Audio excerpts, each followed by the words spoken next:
We built we built this bed for our toddler, and occasionally for mum and dad during those midnight wake-ups. Our criteria is that it must look good and be practical. That means a removable barrier to stop them falling out of bed when young, but can also be removed when they're older. Lots of storage for clothes and toys, and of course it must be strong and fun. It's going to be a 3-part series. First of all the bed, then the drawers, and finally a climbing triangle with slide that integrates with the bed. Yeah, that's a butterfly. As with any project, it's good to get organised, and that's exactly where we're going to start, by cutting all of the timber to length. We're using redwood pine for the bed because we intend to paint it, and we feel there's no value in purchasing hardwood only to cover it up. Plus, it's a cheaper option and easier to work with. Though if you are looking for a hardwood alternative, then maple is a great choice. Processing all of the lengths involves a lot of measuring and cutting on repeat. The lengths we're cutting are too long to use a stop block, which would have sped things right up for us, but instead we're keeping it real with a good old tape measure and pencil. And the day we filmed this was actually a very rare day in wintertime Scotland. Up in the sky we could see a bright glowing thing. Now this is very exciting for Michael and I because it means we can open the workshop doors, which is very handy because these 5-metre lengths are otherwise too long for our little shop. And there you have it, all the lengths ready for the next stage. We've got our bedposts, our barrier posts, barrier rails, long rails, short rails, and slats. Now is a great time to fix any imperfections in your lumber. Redwood pine is knotty by nature. In large part this isn't a problem, but where you have loose, large or dead knots, these will need to be addressed. Case in point, this knot has an area of dead wood that we need to chisel out, and we want to remove all the loose bits until we're down to solid timber. We'll then use a 2-part wood filler to fill any voids and give it a quick sand before moving on. We then rip down the slats, cutting them in half, a light sand to break the edges, and we have our first finished parts. The last lengths that we need to cut are these pieces, which will become the supports for the slats. And that's all the chopping done. Given that this is a kid's bed, it'll need a barrier to stop the wee one falling out during the night. But we want to make the barrier removable for when he gets older and no longer needs it. Now, the barrier will attach to the bed by straddling and bolting through a side rail. So we began by marking up the barrier post with the area that actually needs to be removed. And this shape will accommodate the rail, as well as have clearance for the bed slats at the rear. We're then going to add a little chamfer here on the front, which softens the look and makes it a little more child-friendly. And then we're going to scribble on the area that needs to be removed, which is going to stop us accidentally cutting away the wrong bit. And then to remove this area of the post, we began by cracking out the drill guide and the Forstner bit. We did run into a few problems here, as you're about to see, but one of the reasons we love woodworking so much is how easy it is to fix a mistake. We began by drilling down into the post, and we used a drill guide because we want our hole to be as straight as possible. Drill bits unguided do have a tendency to wander more than you might think. The drill guide and Forstner bit can only drill so far, so we swapped over to a drill bit to go the full depth. So things were going well there with the drill guide and the Forstner bit, and I think I let the good vibes go to my head there and think I could get away with using a regular brad point drill bit. But inevitably, obviously, the drill bit wandered a wee bit and has missed the mark on the other side. And worse of all is the second hole has drifted so much it's actually just met up with the first hole again. So I'm going to do what I should have done all along and use the drill guide and Forstner bit to go from the other side, and hopefully we can sort it all out again.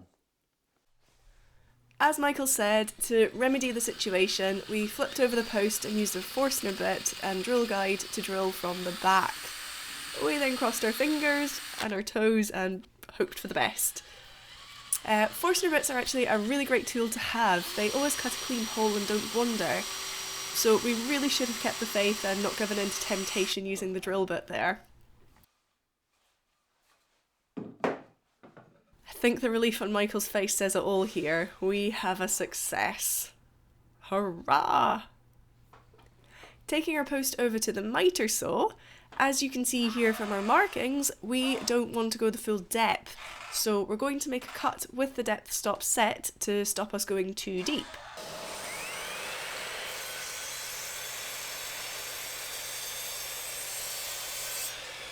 And while we're here, we'll position the blade to 45 degrees so we can just nip off that corner.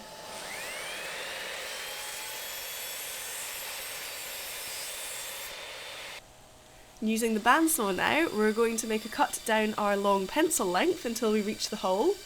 The other great thing about woodworking is there are so many ways to accomplish something. We're using a bandsaw because we have one, but if you don't, a handsaw works just as well for this. You'll start to get an idea now of how the post is going to look. And so to finish it off, we are just going to use a chisel here to remove the little ridge left between the Forstner bit holes.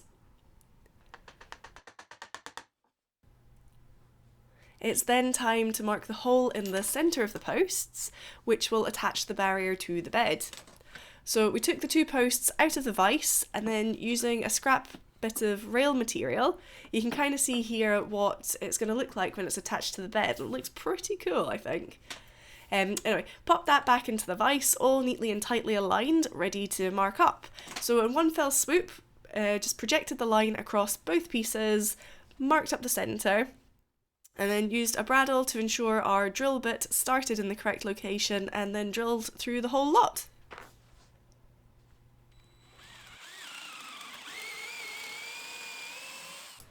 We orientated the posts so we have a left hand and right hand version. Now this is important because we'll be marking them up for the dowel holes which will connect the posts to the rails, creating the barrier. We'll be using dowels for the majority of this project as they are very well suited to this application and only require basic tools to fit. The only thing to watch out for is that the dowels need to be drilled to the correct depth and they need to be drilled straight. Otherwise you'll have problems when attempting to join the two pieces together. As good as Michael is at drilling holes, we're going to use a drill guide here to ensure that we get those dowels nice and straight. We're using a bit of tape on our drill bit to make sure we don't drill too deep or shallow by mistake. The drill guide might seem a little pedantic, but trust us, there is nothing worse than juggling multiple bits of wood, all covered in glue, only to find they don't go together because a dowel is a few degrees off straight. We're big advocates for jigs and guides whenever we can use them. If you're a fancy pants and have a domino jointer, by all means you can use that for this section and later for the headboards, but you won't be able to use it everywhere, and in places you'll have no choice other than to embrace the dowel. Moving on to the rails, we need to mark up and drill the corresponding dowel holes in each end. We would 100% recommend using a dowel jig for the ends of the wood, as it's such an easy, quick and fun tool to use. You simply mark up where you want your holes to be, pop the jig on top, lining up the hole with your mark, and then as you tighten the jig it automatically, which makes it so easy, and then you simply drill down to your desired depth. Simple.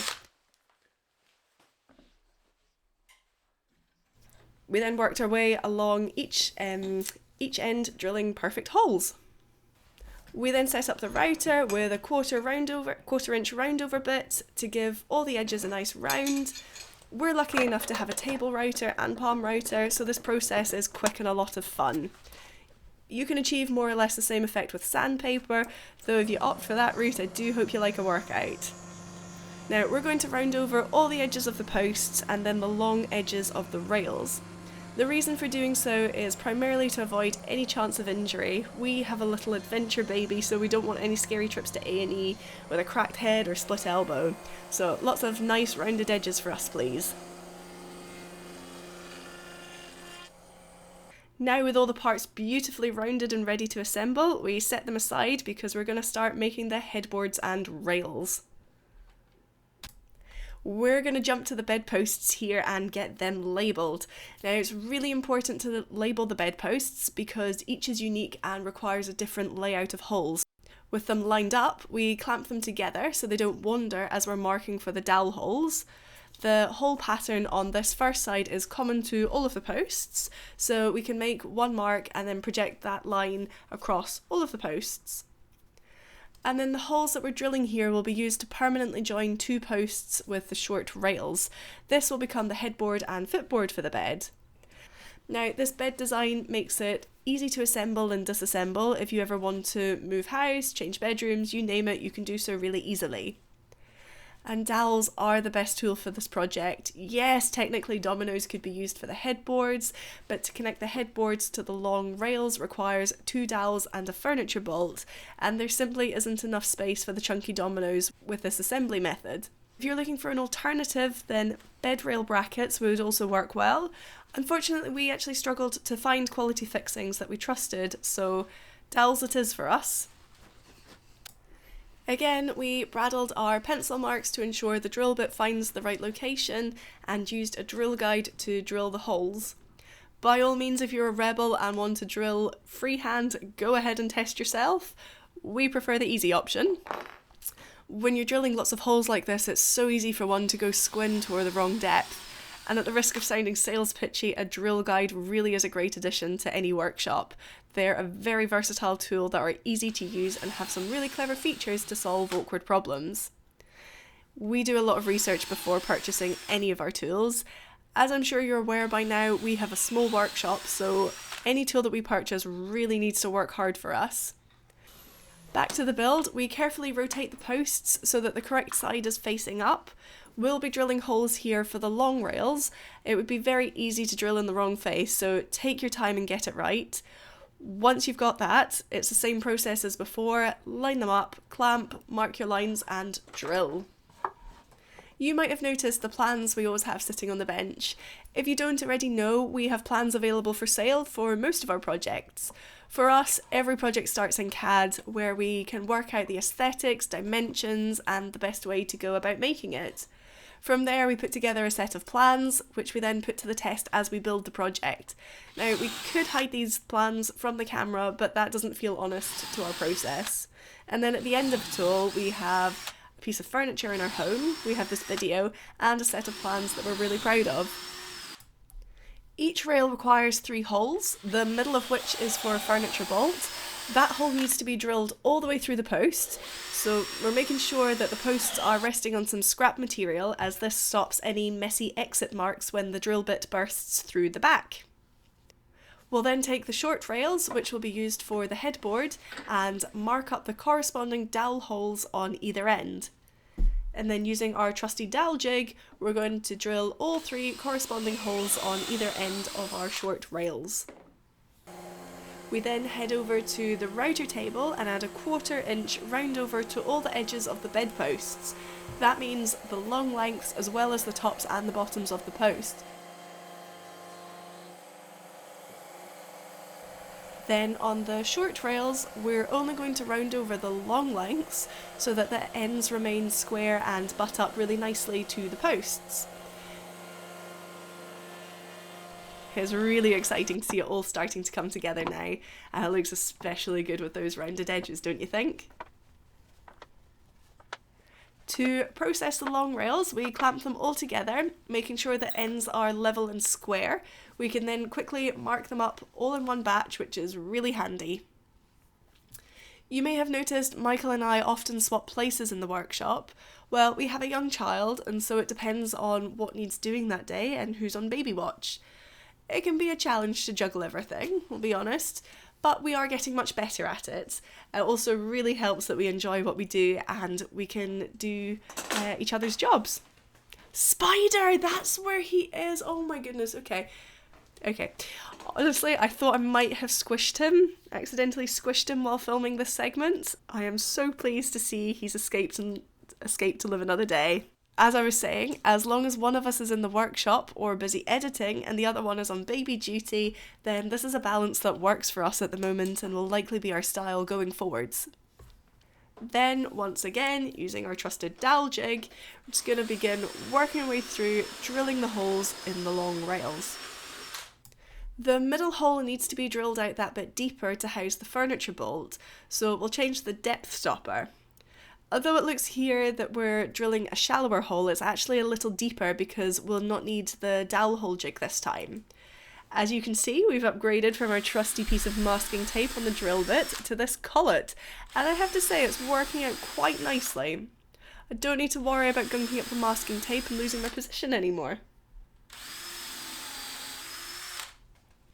We then needed to drill one more hole, this one to accommodate the furniture bolt's nut.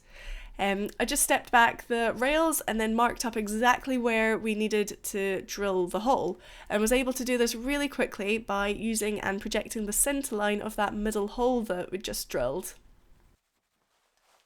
Then using a Forstner bit to drill down and remove the excess timber, being careful here to not go all of the way through. Actually, this wasn't a problem because the middle hole that we've just drilled provided an obvious guide to the correct depth as it popped through into the middle chamber, so I didn't have to worry about going too far. And then swapping out the Forstner bit to a drill bit without a brad point, and using a collet again as a depth stop, we were able just to drill that little bit deeper in order to get the correct depth in all of these rails. It's now time to attach the slat supports to the long rails. So taking two rails, we marked the centre line and matched it to the corresponding centre line on the slat supports. When we line up the two centre lines, this ensures that the support is in the centre of the rail. And it's now time to glue the two together. So using Type Bond 2, although in hindsight we probably should have used Type Bond 3 as that one cures in colder temperatures, and our workshop that day was a chilly 10 degrees Celsius, so we actually had to bring the whole assembly inside to dry in the warmth. Hindsight's a wonderful thing, isn't it? Anyway, flipped over the slat support and clamped it down onto the long rail so then we could begin screwing it down. We just used 5 wood screws here, equispaced along the whole length.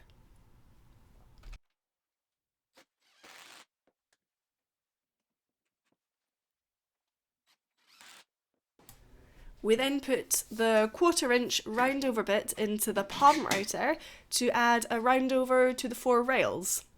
I remember when we started woodworking and thought routers were niche tools with few uses. Oh, how naive we were. We now use them for pretty much every single project. As with the short rails, we're going to go down the long lengths, and when it comes to the rails with the slat supports, we'll router all the long lengths, but not the edge where the slats are going to sit, because we want to leave as much material there as possible. I feel like I'm a rare breed of person, one who actually enjoys sanding. Michael, on the other hand, isn't so fond of it, so that job usually falls on me. Thankfully, I find it quite satisfying. So we want to sand all of our pieces, ready to apply a finish. And we're going to varnish the posts, but we don't want any varnish in the dowel holes, so we placed strips of narrow masking tape over the holes. Although there will be sections without varnish, they'll be covered by the ends of the rail, and while the posts are going to be varnished, everything else in the bed will be painted. So to get the best result, we'll be priming everything first. Not only does this give a better finish that is more durable, but it also tends to mean the more expensive coloured paint needs fewer coats. Bonus points if you can guess the song. I think it was released in 2002. If you know, comment below. I'm showing my age here. Cannot believe how time disappears. I still feel like I'm in my mid-20s. Anyway, back to the bed. We then took all the primed pieces outside and gave them a good rub down. The primer caused the wood grain to lift, which is what we would expect, but we obviously don't want that for our finished surface. So we took this off with a painter's scourer until they were nice and smooth again, and actually this step makes a huge difference to the final finish. We'll be painting the rails in Oval Room Blue by Farrow & Ball. It's a beautiful dark chalky blue. Right, maybe you can help settle a debate between Michael and I. Is Oval Room Blue more of a blue or a green? Anyway, we apply 2 coats with a foam roller. Because this is a kid's bed, we wanted to pay particular attention to the finishes that we used. That means low VOC and low odour, which makes this Farrow & Ball exterior eggshell paint ideal for the job. Another reason for using paint is that it gives an extra layer of protection to the timber, which is undoubtedly going to get bumped and bashed. And for all the posts, we're going to use Fiddy's Clear Glaze Varnish in a matte finish. It's a really nice varnish that gives a very natural finish and highlights the beauty of the pine. We're just going to apply 2 coats here using a synthetic brush, and in between coats, going to give the wood a quick sand so that we end up with a really nice smooth finish. Varnish is a high VOC culprit, unfortunately, so to be safe I was sure to wear my respirator, and we left the posts in the workshop for a few weeks to fully dry before we brought them inside.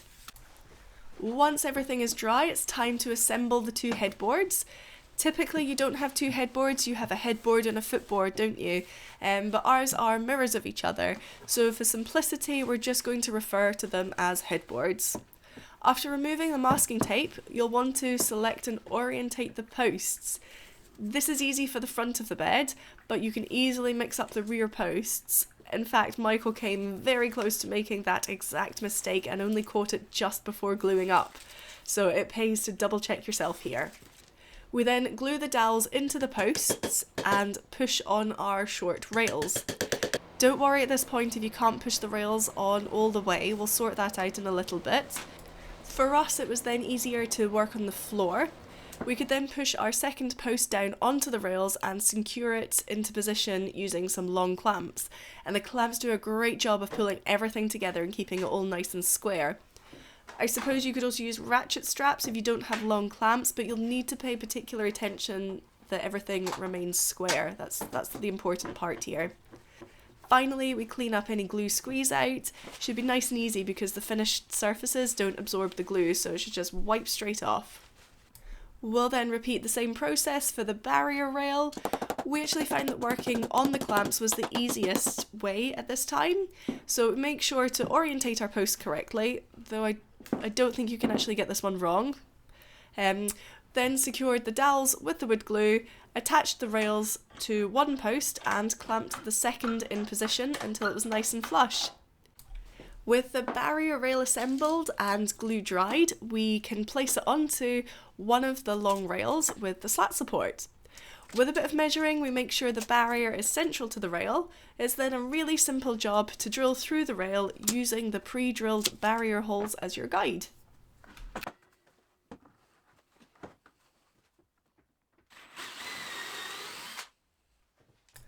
The last job is to pre-drill the bed slats so that they can be secured under the mattress.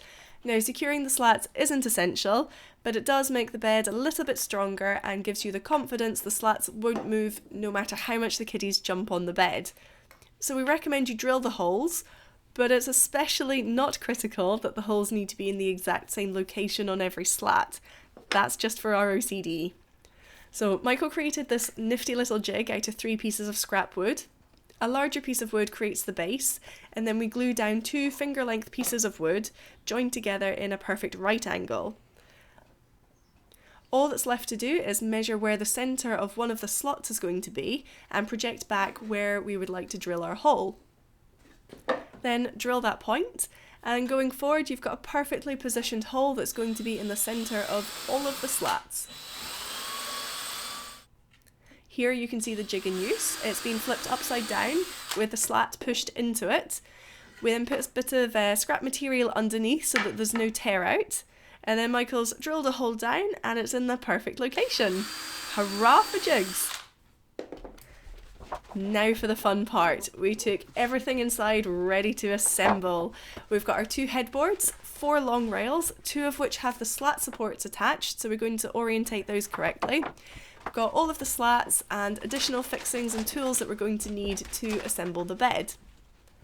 And the first step here is to hammer the dowels into the headboard, skipping the centre hole of each set. We then took a long rail and secured that into position against the headboard using a furniture bolt, and then repeated the same process on the other side. This helps keep the frame semi-stable as we do the next step, which is getting the back 2 long rails into position. Again, attaching with furniture bolts, making sure everything is nice and tight as we go. Use just pinch tight at the moment. Go. So just keep it at a distance. We then lifted the frame to repeat the same process and secure the second headboard. Now, this is definitely a two-person job. You could probably struggle through on your own, but grab a buddy if you want to make your life easy. We're using a spacer here to ensure our slats are all evenly spaced. We'll then secure them using wood screws, working our way down the length. Finally, it's time to add the barrier rail and mattress. Just a wee side note, if you are assembling this bed, attach the barrier rail before you pop your mattress in. You need space on the mattress side to secure the bolt, something that we overlooked, and we had to just pop the mattress back out to secure the bolt. And then boom! Kid's bed is complete. But wait a minute, we need storage. So stay tuned for part 2 where we're going to show you how to make these awesome drawers. Thank you so much for sticking around. If you enjoyed this video and got something from it, then please give us a big thumbs up and consider subscribing if you'd like to see more videos like this. We very much appreciate your support and encouragement on this new venture of ours. Until next time, cheerio!